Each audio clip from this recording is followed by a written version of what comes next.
Hello, जैसा कि देख रहे हैं आप यहाँ पे हम लोग आज लेकर चल रहे हैं एनुअल एग्जामिनेशन 2020 का ये सेट है। और इसमें आपको दिया हुआ है कि इसमें जो ऑब्जेक्टिव क्वेश्चंस है वो आपको 60 क्वेश्चन दिया हुआ है। कुल मिला के दिया हुआ है प्रश्न संख्या 1 से 60 तक के। प्रत्येक प्रश्न के 4 विकल्प दिए हुए हैं जिनमें से एक सही है। 50 प्रश्न का उत्तर देना है और OMR में पढ़ना है। प्रत्येक क्वेश्चन जो है वो 1 नंबर का है। तो ये जो आपकी पैटर्न मीन्स हुआ कि ये जो क्वेश्चन आपको दिया हुआ है इसी टाइप का क्वेश्चन रहेगा। हो सकता है क्वेश्चन का नंबर भी इसी तरह से हो। 60 क्वेश्चन देगा और 50 प्रश्न का उत्तर आपको देना है। हालांकि लॉकडाउन की वजह से इसके नंबर को बढ़ाया गया था, लेकिन अभी इस बार का पैटर्न लगभग यही होने वाला है। 60 क्वेश्चन को डील कर लेते हैं तो 60 टाइप का क्वेश्चन आप सीख गए। और इसी 60 टाइप में सिर्फ डिजिट चेंज कर देगा एग्जाम में। आप लोग के एग्जाम में डिजिट सिर्फ चेंज होगा, इसके अलावा कुछ चेंजिंग नहीं आएगा। तो डिजिट चेंज कर देगा और क्वेश्चन वही रहेगा। तो इस 60 क्वेश्चन को आप अच्छा से पूरा समझ के डील कर लेते हैं तो नो डाउट आपका एग्जाम अच्छा जाएगा। तो ये जो 60 क्वेश्चन है इसको हम लोग कोशिश करेंगे कि 1 से 2 वीडियो में कवर कर लें। टाइम के हिसाब से इसमें आगे पीछे हो सकता है। तो इस 60 क्वेश्चन को आप अच्छा से तैयार कीजिए। और ये जो 60 क्वेश्चन होगा ये आपको पूरे बुक से रहता है, जैसे कि पिछला सेट जो है उससे स्पष्ट हुआ था। तो पूरे बुक का आप कह सकते हैं कि एक बार रिवीजन हो जाएगा। और जो छोटा छोटा क्वेश्चन है या उसमें फार्मूला जो है या रूल जो है उसका एक बार से आपका रिवीजन भी हो जाएगा और ऑब्जेक्टिव क्वेश्चन की तैयारी भी हो जाएगी। तो मैं जितेंद्र कुमार एक बार फिर से स्वागत करता हूं आप लोगों का और शुरू करते हैं आज का सेशन। सबसे पहला क्वेश्चन जो है वो दिया हुआ है 7/20 का दशमलव प्रसार है। 7/20 का दशमलव प्रसार क्या है? तो एक तरीका है कि आप डिवाइड करके निकाल लें। दूसरा तरीका है जो आप लोगों को मैथ में पढ़ना है, उसमें आपको जो तरीका बताया है उसमें दिया हुआ है, आपको बताते हैं। 7/20 दिया हुआ है तो कोई भी नंबर जो है वो शांत तब होगा जब उसके हर में 2 और 5 का गुणज हो। अगर ये है तो क्या होगा? शांत होगा। और 2 और 5 के अलावे अगर अन्य संख्या आता है तो वो क्या हो जाएगा? अशांत हो जाएगा। यहाँ पे आपको दिया हुआ है 7/20। तो आप डिवाइड कर सकते हैं, लेकिन डिवाइड करने में थोड़ा सा बड़ा होगा। आप इजीली इसको हर का गुणनखंड कर दिए। 20 को तोड़िए, 2 दूनी 4, 5 20। तो इसके हर के गुणनखंड में 2 और 5 है तो 2 और 5 रहेगा तो ये हो जाएगा शांत। तो इसका जो आंसर हो जाएगा वो हो जाएगा शांत। तो ये जो आपको ऑप्शन में दिया हुआ है, ऑप्शन नंबर बी में दिया हुआ है शांत, यही होगा इसका राइट आंसर। नेक्स्ट क्वेश्चन लेते हैं। पाई 1 है, ये आपको सीधा याद रखना। पाई क्या है? तो ऑप्शन आपको दिया हुआ है परिमेय संख्या, अपरिमेय संख्या, प्रकृत संख्या और पूर्णांक। तो पाई 1 अपरिमेय संख्या है, इसको याद रखिए। अगला क्वेश्चन है, 2 संख्याओं का मोशो 15 है और लोसो 105 है। एक संख्या 5 है तो दूसरी संख्या ज्ञात करें। मोशो दे दिया है 15, लोसो दे दिया है 105 और एक संख्या दे दिया है आपको। मोशो दिया है 15, लोसो दिया है 105, एक संख्या दे दिया है 5। तो आपको दूसरी संख्या निकालना है। दूसरी संख्या क्या होगा ये ज्ञात करना है। तो सूत्र होता है मोसो गुना लोसो बराबर संख्याओं का गुणनफल। ये जब 2 संख्या होगा उसके लिए लागू होता है। तो मोसो दे दिया है 15, लोसो दे दिया है 105, एक संख्या दे दिया है 5, दूसरी संख्या निकालना है तो गुना दूसरी संख्या, या दूसरी संख्या बराबर हो जाएगा, दूसरी संख्या बराबर 5 इधर डिवाइड हो जाएगा तो हम लिख सकते हैं 15 गुना 105 बटे 5। 5 से काट दीजिए, 5 तिया 15, 105 तिया 315, यही हो गया इसका राइट आंसर। देखते हैं ऑप्शन में क्या क्या दिया हुआ है। ऑप्शन आपको दे दिया है ए 75, बी 15, सी 315 और डी है 525। तो राइट आंसर हो गया ऑप्शन नंबर सी। इस प्रकार से कभी आपको मोसो दे देगा, कभी लोसो दे देगा, कभी एक संख्या दे देगा, कभी दूसरी, कोई भी 3 चीज दिया हुआ रहेगा, चौथा आपको निकालना है। कभी मोसो निकालना रहेगा, कभी लोसो, तो आप उसी सूत्र पर बैठा देंगे तो आप मान ज्ञात कर सकते हैं। नेक्स्ट क्वेश्चन है क्वेश्चन नंबर 4 में, निम्नलिखित में कौन अपरिमेय संख्या है? Which of the following is an irrational number? परिमेय संख्या कहते हैं जिसको पी बाई क्यू के फॉर्म में नहीं लिख सकते हैं, उसको बोलते हैं परिमेय संख्या। देखिए हम -9/16 दिया है तो इसको लिख सकते हैं -9/16 का वर्गमूल हो गया 4। तो ये पी बाई क्यू के रूप में लिख दिए, तो ये क्या होगा? ये परिमेय हो गया। ये क्या हो गया? परिमेय। लेकिन पूछ रहा हो परिमेय, तो परिमेय नहीं हुआ। दूसरा ऑप्शन है √3/5, तो 3 का भी रूट नहीं निकलेगा और 5 का भी नहीं निकलेगा, ये इसी रूप में रहेगा √3/5। तो ये √3 भी अपरिमेय है और ये भी अपरिमेय है। इसका मतलब है कि ये जो पूरा हो गया √3/5 ये अपरिमेय हो गया। तो ये एक आंसर आया। दूसरा आपको 1 का वर्गमूल होता है 1, 100 का होता है 10, तो ये भी अपरिमेय नहीं हुआ। 36 का वर्गमूल होता है 6 और 64 का वर्गमूल होता है 8, ये भी अपरिमेय नहीं है। तो इसका राइट आंसर हो गया option number B. Next question, निम्नलिखित में कौन द्विघात समीकरण है? द्विघात समीकरण कहते हैं वैसा समीकरण जिसका घात 2 हो, उसको बोलते हैं द्विघात समीकरण। यहाँ पे देखिए x है रूट में, तो ये द्विघात समीकरण नहीं होगा। 2x² = 2x - 1/x, इसको सॉल्व कर देते हैं। 2x², देखिए इधर x लेंगे एलसीएम तो हो जाएगा 2x² - 1, x इधर मल्टीप्लाई हो जाएगा तो हो जाएगा 2x³ = 2x² - 1। यहाँ पे पावर 3 हो गया, तो 3 हो गया, तो ये भी द्विघात समीकरण नहीं है। सी ऑप्शन में x³ दिया हुआ है, पावर यहाँ पे 3 है, तो ये भी द्विघात समीकरण नहीं है। डी को सॉल्व करते हैं, x लेंगे कॉमन तो हो जाएगा x × x, x² + 1 = 2। ये x को उधर कर देंगे तो मल्टीप्लाई हो जाएगा, तो x² + 1 = 2x और x² + 1 - 2x = 0। तो यहाँ पे x की पावर 2 है, अर्थात इसका राइट आंसर हो गया ऑप्शन नंबर डी, यही द्विघात समीकरण है। नेक्स्ट क्वेश्चन लेते हैं।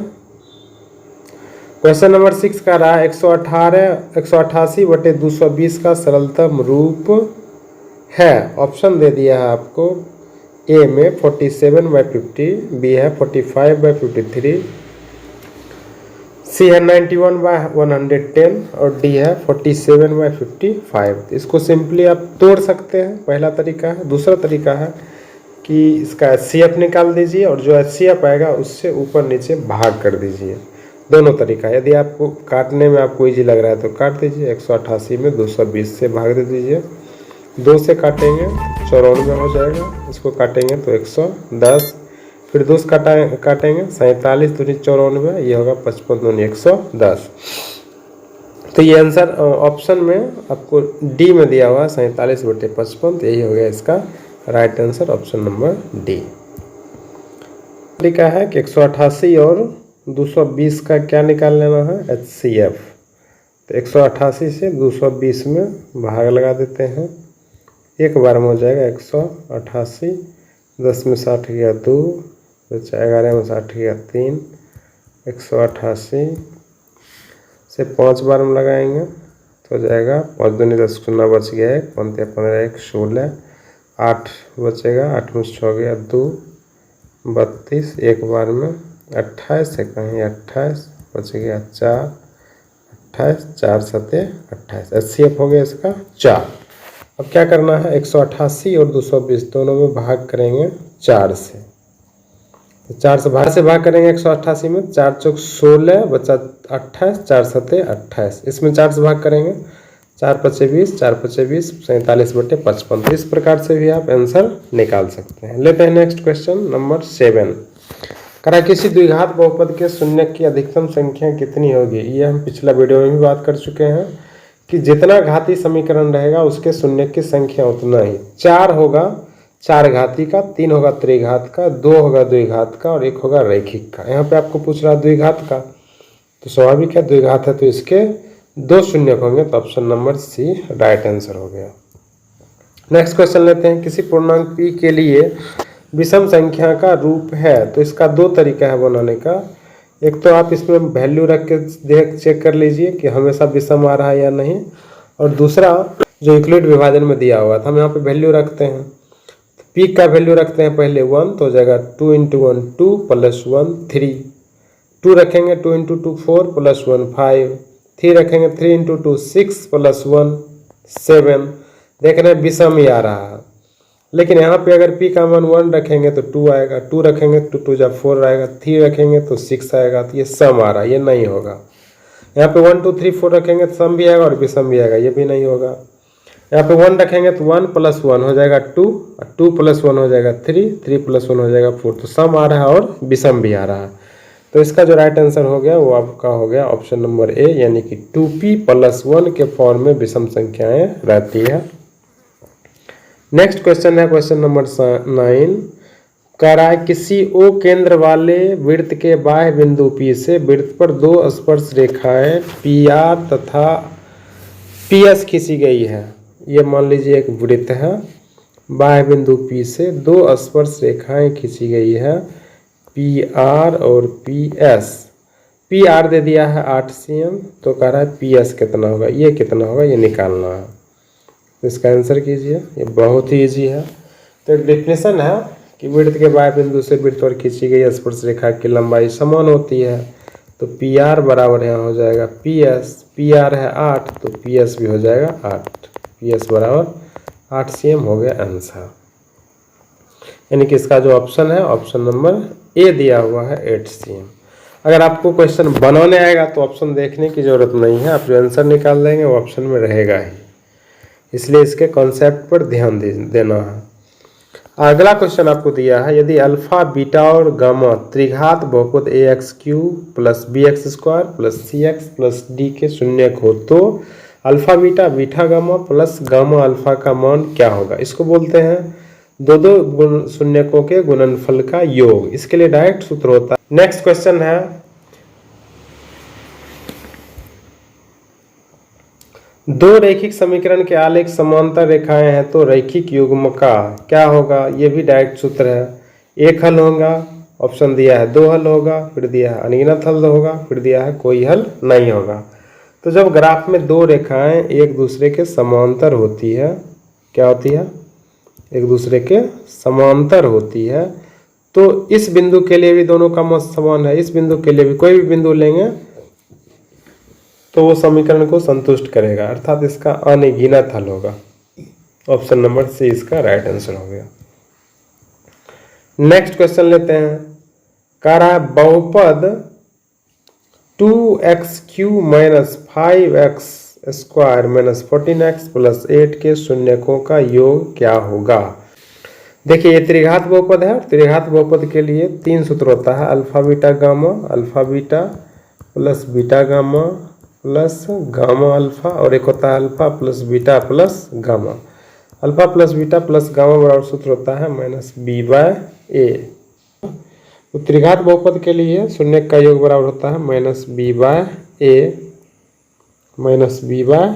वैल्यू रखेंगे, -b का मान है, यह है a b c d, b का मान है -5/a का मान है 2, तो जगह -5/2। ऑप्शन नंबर डी में दिया हुआ, तो इसका राइट आंसर हो गया ऑप्शन नंबर डी। लेते हैं नेक्स्ट क्वेश्चन 13 नंबर। समीकरण 9x² - 1 = 0 के मूल की प्रकृति। तो मूल का प्रकृति ज्ञात करने के लिए आपको सबसे पहले d ज्ञात करना पड़ेगा। d = होता है b² - 4ac। वैल्यू रखते हैं। यहाँ पे द्विघात समीकरण का जो रूप होता है वो होता है ax² + bx + c = 0। यहाँ पे bx का कोई गुणांक नहीं है, तो b का मान हो गया 0, 0 का स्क्वायर -4, a है 9 और c है -1, तो माइनस प्लस 1 हो गया, 9 × 4 = 36। d इक्वल टू 36 जो कि बड़ा है 0 से, और 0 से जब बड़ा होता है तो इसके मूल होते हैं वास्तविक और असमान। अगर जब d बराबर 0 तो बराबर होता है, वास्तविक और समान होता है, और जब d छोटा होता है 0 तो वास्तविक नहीं होता है। तो इसमें दिया हुआ है ऑप्शन में वास्तविक और असमान, ऑप्शन नंबर ए हो गया राइट आंसर। क्वेश्चन नंबर 13 पूछ रहा है आपसे, ABC तथा PQR समरूप त्रिभुज हैं जिसमें कोण A, देखिए पहले फिगर बना लेते हैं, दो त्रिभुज ले लेते हैं, त्रिभुज यहीं पे ले लेते हैं ABC, और दूसरा त्रिभुज ले लेते हैं PQR। A दिया है 42, यह 42, R दिया हुआ है 80, ये दे दिया है 80 डिग्री, तो B निकालना है। देखिए जब दोनों त्रिभुज समरूप है तो ये 42 होगा, तो ये भी होगा 42, या ये 80 है तो ये भी हो जाएगा 80, तो B कितना होगा, तो दोनों को जोड़कर 180 माइनस करेंगे तो 80 प्लस 42 122, 180 माइनस 122 डिग्री कर देंगे, 122, 10 में 60 घटाएंगे तो हो जाएगा 2, 7 में 2 घटाएंगे तो 5, 52 डिग्री इसका, सॉरी ये बचेगा 80 प्लस 42 122, 10 में 2 माइनस करेंगे, सॉरी 10 में 2 माइनस करेंगे होगा 8, यहाँ पे 2 नहीं होगा, और यहाँ पे होगा 7 में 2 गया 58, तो यहाँ पे 58 जो है आपको ऑप्शन नंबर सी में दिया हुआ है, यही होगा इसका राइट आंसर। इस प्रकार से आप निकाल सकते हैं। नेक्स्ट क्वेश्चन दिया हुआ है, बहुपद x² - 5 के शून्यक हैं। देखिए इसको निकालने का कई तरीका है, लेकिन आपको सबसे इजी तरीका बताते हैं। x² - 5 इक्वल टू लेके चलिए 0, और x² इक्वल टू हो जाएगा 5, और x इक्वल टू हो जाएगा √5। √5 मीन्स प्लस √5 और माइनस √5, तो इसका जो राइट आंसर हो गया वो हो गया ऑप्शन नंबर सी, प्लस √5 और माइनस √5। क्वेश्चन नंबर 16 है, समीकरण निकाय 3x + ky = 0 तथा 2x + 5y = 20 के अद्वितीय हल के लिए k का मान क्या होगा, ये निकालना है। ऑप्शन दे दिया है आपको, यहाँ पे ए में दिया हुआ है k ≠ = 15/2, बी दिया है k ≠ = 7/2, सी दिया है k = 5/3, और डी दिया हुआ है आपको k = 5/2। तो चलिए इसको हल करते हैं। समीकरण है 3x + ky = 0, दे दिया आपको 2x + 5y = 20। तो सूत्र होता है यूनिक सॉल्यूशन के लिए a1/a2 ≠ b1/b2। वैल्यू रख दीजिए, a का वैल्यू है 3/2 ≠ k/5, क्रॉस मल्टीप्लीकेशन कर देंगे तो 5 3 = 15, k ≠ 15/2। इसका ऑप्शन नंबर ए में दिया हुआ, तो राइट आंसर हो गया option number A. Next question लेते हैं, निम्नलिखित समीकरण में कौन समांतर श्रेणी है। तो समांतर श्रेणी का गुण आपको पता है, a2 - a1 = a3 - a2, यानी कि क्रमागत दो पदों का अंतर समान होगा। हमेशा क्रमागत दो पदों का अंतर समान होगा, अगर वो AP में है तो यहाँ पे निकाल लेते हैं। यहाँ पे स्पष्ट है, 0.33 माइनस करेंगे 0.3 तो हो जाएगा 3 माइनस 3 हो गया 0, ये निकला 0.3। 0.333 में माइनस करेंगे 0.33, 3 ये बचेगा 0, ये होगा 0। यहाँ पे देखिए दोनों डिफरेंस अंतर है, तो ऑप्शन नंबर ए नहीं होगा। बी है 11 में 1 माइनस करेंगे तो हो जाएगा 10, 111 में 11 माइनस करेंगे तो 100, ये भी इक्वल नहीं हुआ, ये भी नहीं होगा। 4 में से 2 माइनस करेंगे 2, 8 में से 4 माइनस करेंगे तो 4, ये डिफरेंस भी इक्वल नहीं हो रहा है। -4 में 0 माइनस करेंगे तो होगा -4 ही।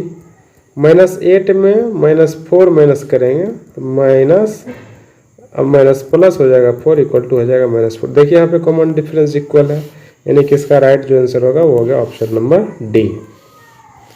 क्वेश्चन नंबर 18 लेकर चलते हैं, बिंदु -12 किस पाद में है। तो देखिए ये चतुर्थांश, ये दो रेखाएं x अक्ष और y अक्ष, इस तल को 4 भागों में बांट दिया। यह है प्रथम चतुर्थांश, द्वितीय है, तृतीय है और चतुर्थ है। इधर मान जो होता है वो होता है पॉजिटिव, एक्स पे इधर मान होता है नेगेटिव, वाई पे इधर मान होता है पॉजिटिव और नीचे में वाई का मान होता है नेगेटिव। तो पूछ रहा -12 -12, तो यहाँ पे देखिए ये तृतीय चतुर्थांश में दोनों मान माइनस आता है, तो इसका राइट आंसर हो जाएगा आपको तृतीय पाद, option number C. Question number 19, यहाँ पे डायरेक्ट सूत्र लिया हुआ है। पूछ रहा है कि किसी समांतर श्रेणी के लिए निम्नलिखित में कौन सूत्र सत्य है। Sn मीन्स n पदों का योग, n/2 × 2a + n-1 × d। दूसरा है Sn = n × n + 1/2। C दिया है a तथा b दोनों, d दिया है इसमें से कोई नहीं। तो आपको डायरेक्ट सूत्र याद रखना है। Sn = होता है n/2 × 2a + n-1 × d। तो ऑप्शन नंबर ए इसका राइट आंसर हो गया।